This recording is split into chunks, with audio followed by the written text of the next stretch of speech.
سلام دوستای من، امیدوارم هر جای دنیای بزرگ هستین حالتون خوب باشه. امروز نمیگم در مورد چی میخوام صحبت کنم و فعل بداهه میرم و همه چیزو براتون توضیح میدم، ولی ویدیو خیلی مهم است و قبل از شروع ویدیو دوستان گل و مهربونم یادتون باشه که اگه یادتون رفته سابسکرایب کنین برای حمایت از سارا حتما اون کلید سابسکرایب رو خاکستری رنگ کنین. لطفا لایک یادتون نره دوستان مهربون من. و این هم اینستاگرام سارا هست. اما بدون فوت وقت میرم رو موضوع اصلی. آیا وقتی که شما از ضد آفتاب استفاده میکنین و چشمتون سوزش ایجاد میشه، یعنی شما دارین به ضد آفتاب ریاکشن نشون میدین یا حساسیت دارین؟ نه، اصلا همچین چیزی تو دنیا وجود نداره. هر انسانی اگر ضد آفتاب بره تو چشمش سوزش ایجاد میکنه. این عدم استفاده درست ضد آفتاب ها هست. نکته اول رو یادتون باشه، هیچ وقت از ضد آفتاب برای پلک بالا استفاده نکنید، ممنوع هست. چرا؟ چون ضد آفتاب تحت دمای پوست ما که 37 درجه است و نسبتا گرم هست.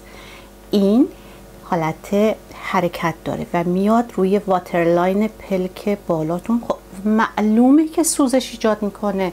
این نشانه حساسیت پوست شما به ضد آفتاب نیست عزیزان. اوکی؟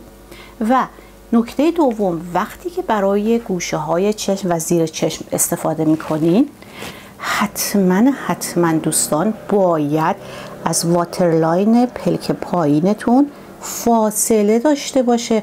نباید ضد آفتاب داخل چشم بره. اصلا این سوزش خوب نیست و به چشم ممکنه آسیب برسونه. یک حالت فقط وجود داره که میتونین، یعنی واقعا اگه براتون این امکان وجود نداره که مثلا ضد آفتاب میره تو چشتون، از ضد آفتاب‌های اطفال استفاده کنین که در اصل ترکیبات در داخلش هست که نمیذاره چشم بچه‌ها بسوزه. یا محصولات لاروش پوسه هست که یک تعدادش مثل این که اینها ضد سوزش چشم هستن اگه فکر میکنین که واقعا میره توی چشمتون. اما دکتر مورد علاقه من و یکی از مورد علاقه‌های من و یک درماتولوژیست خیلی معروف سوئیسی طرز استفاده درست ضد آفتاب رو بهتون نشون میده. میبینین که اولا که وقتی که روی صورتش میزنه، ببینیم با احتیاط و با فاصله از چشم این کار رو میکنه، اما در عین حالی که داره ضد آفتاب رو میزنه تمام مناطق اطراف چشم رو کاور میکنه، بین دو ابرو، گردن و گونه ها، پیشانی و همه رو تحت تاثیر قرار میده و ضد آفتاب میزنه. و اینجوری نیست که فقط ضد آفتاب رو مستقیم فرو کنید تو چشش. خب معلومه که حساسیت ایجاد میشه. دوستان به این مسئله خیلی دقت کنید.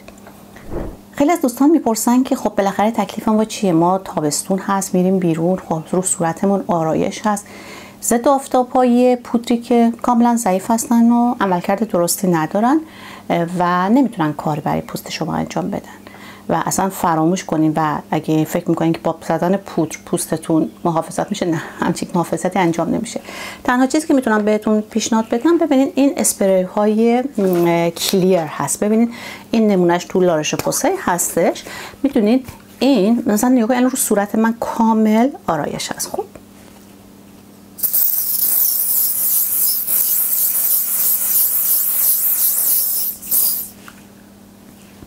یه چند دقیقه صبر کنین که یک وقتی این ضد آفتاب به داخل چشم نره، هرچند این ضد سوزش هست و سوزش ایجاد نمیکنه، با آهسته چشممون رو باز میکنیم.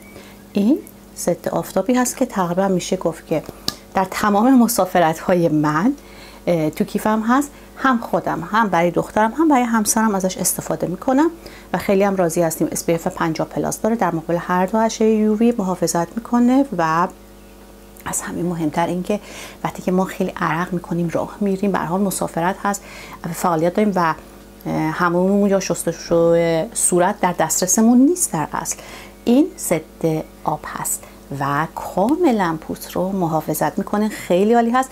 این رو من چند وقت میخوام براتون ویدیوشو درست کنم، نه اینکه خودم مسافرت نرفتم، مثلا سراغش هم نرفتم، ولی این میتونه یک انتخاب خیلی خوب برای همین عزیزانی باشه که آرایش روی صورتشون هست، بیرون هستن بدون که دستشون رو به صورتشون بزنن. به هر حال آلودگی ایجاد میشه و به حال کرم محیط گرد و خاک رو صورت نشسته. حالا شما حساب کنید دستمونم بهش بزنیم، نه دیگه زیاد جالب نیست.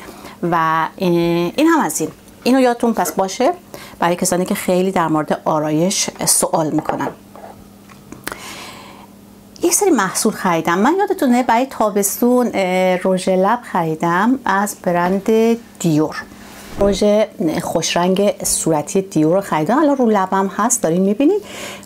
خط لب واسیم پیدا نمی‌کردیم. هر دفعه هم رفتم دیور نداشته. بالاخره این دفعه دیگه همش اوت آف استاک بود. حتی آنلاین هم نمیشد خرید. فکر کنم الان 5 تا تراش دیور دارم. این هم تراش داره دور خودش. با این رنگ صورتی هست دوستان، ولی صورتی تیره هست و آره صورتی تیره هست. برای همین یک دونه صورتی دیگه هم خریدم. این رو از اسپیس اینک خریدم. یک فروشگاه لوازم آرایش لوکس هستش. یک خط لب خریدم از برند لیزا الدربرگ.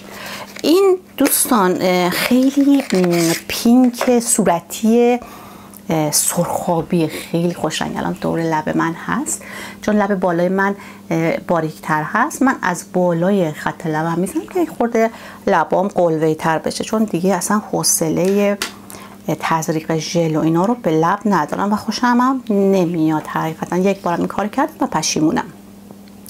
این یک لیپ پنسر هستش و خیلی نرم و لطیف بود و اگه بخوام مقایسش کنم با دیور 100% دیور خیلی بهتر هست، ولی این هم خوب بود. دیور 24 پوند هست. این رو من 19 پوند خریدم. برای تابستون امسال کارم رو راه میندازه. یادتونه دوستان من در مورد بایتری صحبت کردم. یک دونه آبرسان فوق العاده عالی با 8 تا هیالورونیک اسید اصلی، نیاسینامید 5% و تمام داره میشه. یک کوچولو تش مونده و دیروز رفتم و یک دونه جدیدش رو خریدم. به هر حال دیگه من میدونین چون از این استفاده کردم دیگه نمیرم تو مغازه از کسی سوال کنم، میرم و برش میدارم. چون غالبا کسایی هم که توی فروشگاه ها به عنوان فروشنده هستن زیاد تخصصی ندارن، بیشتر بیزینسی هستن و سعی میکنن محصول رو بفروشن. زیاد در مورد محصولات اطلاعاتشون کافی نیست. و بعد دوباره باز این رو خریدم. 8 تا هیالورونیک اسید اصلی و نیاسینامید. در کنارش اون روز که در از برند پالوس چویس سالیسیلیک اسیدش رو خریدم، یک آبرسان هم خریدم. در از آبرسان نیست، یک مرطوب کننده است با عصاره کیوی و SPF 30. دوستان یا روی نوشته SPF 30، ولی این به این معنا نیست که پوست شما رو در مقابل هر دو اشعه محافظت بکنه. نه، فقط در مقابل آفتاب سوختگی یعنی UVB محافظت میکنه و باید حتما بعد از این یک ضد آفتاب قوی استفاده کنیم. ولی در کنارش چون حاوی لیکورش هم هست، من این رو خریدم و لیکورش همون عصاره شیرین بیان هست برای برطرف کردن تغییر رنگ هایی که تو تابستون بر اثر این نور خورشید ایجاد میشه. خیلی کمک کننده است. که بخوام این رو به شما معرفی کنم، نه، خیلی چیزهای بهتر با کیفیت های خیلی بالاتر هست که با قیمت های خیلی مناسب تر که میتونید بخرید. این در صورتی هست که یعنی دوست داشتین و مایل بودین که مثلا مرطوب کننده های مختلف داشته باشین مثل من، میتونین خریداریش کنین. ولی بایتری جزو واجبات است به نظر من. بایتری به خصوص اگر عزیزانی هستین که از خشکی پوست رنج میبرید، اول از همه سراوه رو بهتون معرفی میکنم، لوشن های سراوه، و بعدش این محصولات بایتری رو بهتون معرفی میکنم که خیلی هم عالی هست. حالا این دومیشو دارم استفاده میکنم. تقریبا هر 2 ماه یک بار باید یک دونه خریده بشه. قیمتش هم 68 پوند هست. ولی این مرطوب کننده ساده است از برند پالوس چویس و در اصل یک اسنشیال گلو هست، یه چیز اولیه پایه هست. این قیمتش چند بود؟ 35 پوند هست. این 35 پوند هست. این هم که دیگه شامپوی دخترمه، بگذریم ازش، در موردش صحبت نمی کنم. یه دونه کاندیشنر جدید برای انتهای موهام خریدم که یه خورده بیشتر برای کسانی هست که از برند کرستیس و برای کسانی هست که موهاشون رو مثل من زیاد از موساف کن موفر کن استفاده میکنن و یک خشکی دائمی روی ساقه موهاشون دارن. این به شکل موقت بعد از همون موها رو نرم و لطیف میکنه و مثلا مخصوص طول موهای خشک و دمج شده، یعنی آسیب دیده استفاده میشه. این رو خریدم و در کنارش دوباره شیشیدو. اینو یادتونه اون روز داشتم در موردش فیلم برداری میکردم و دیدم که نه تهش کوچولو مونده، تو مجبور شدم برم بخرم. مصرف بالاست و تو خونه دائم استفاده میشه و باید خیلی روش دقت کرد. عزیزانی که در مورد از من میخوان که در مورد کرم های دور چشم صحبت کنم، کرم های دور چشم همون کرم های مرطوب کننده است که شما استفاده میکنید، فقط حجمش کم شده. حالا نهایتا اگه توش رتینول هست درصدش پایین تر هست و غالبا کاری برای اطراف چشم شما نمیکنه. اگر افتادگی پلک دارین، اگر پف زیر چشم حاصل از چربی تولید شده دارین و به هر حال چروک های اطراف چشم هست، اصلا نیازی به خریدن ضد کرم های دور چشم نیست دوستان. میدونین چرا؟ چون شما یک مرطوب کننده ساده را هم بزنید برای بهبود خطوط اطراف چشم شما کفایت میکنه و لازم نیست اصلا برین برندهای خیلی گرون رو هزینه کنین و آخرش هم به نتیجه نرسین. این تجربه هست که من خودم داشتم، خیلی هزینه های بسیار بسیار بالایی بابت کرم های دور چشم و در نهایت به نتیجه رسیدم که باید برم جراحی کنم. و اگر مثلا افتادگی پلک ندارین یا چربی زیر چشم ندارین، بالای چشم ندارین، مثلا نیازی به بلفارو ندارین و چروک های عمیق ایجاد شده، دوستان گول تبلیغات رو نخورین. هیچ مرطوب کننده در هیچ جای دنیا چروک های عمیق رو باز نمیکنه و تمام کرم هایی که روشون مینویسه ضد پیری یا آنتی ایجینگ، تمام اونها برای پیشگیری هست و شما برای چروک های عمیق فقط یک راه دارین، اون هم بوتاکس هست یا مثلا با پا به سن گذاشتن، یعنی وارد دهه 60 به بالا شدن، لیفت صورت دکترها به شما پیشنهاد میدن. ولی اگه اینکه بخواین مثلا برین و از هرودز یک کرم طلا ضد پف چشم 500 پوندی رو بخرید و انتظار معجزه داشته باشین،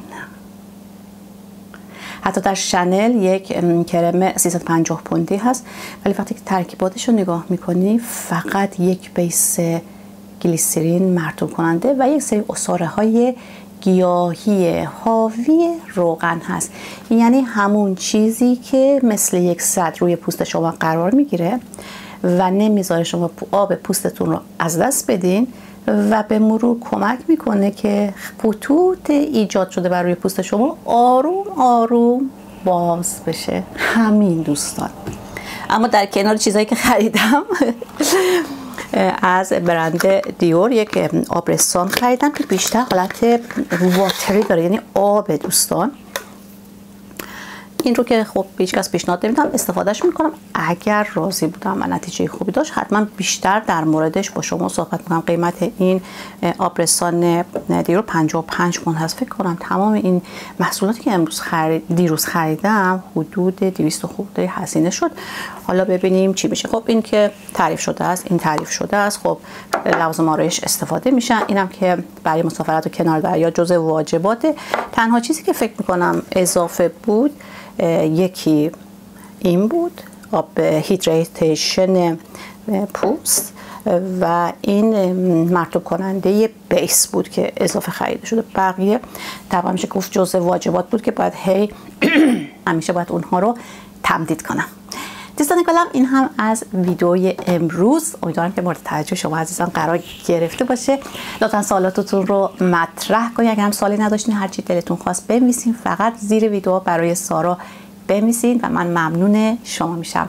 خیلی دوستتون دارم و تا ویدیوی بعدی خدا نگهدار همگی شما.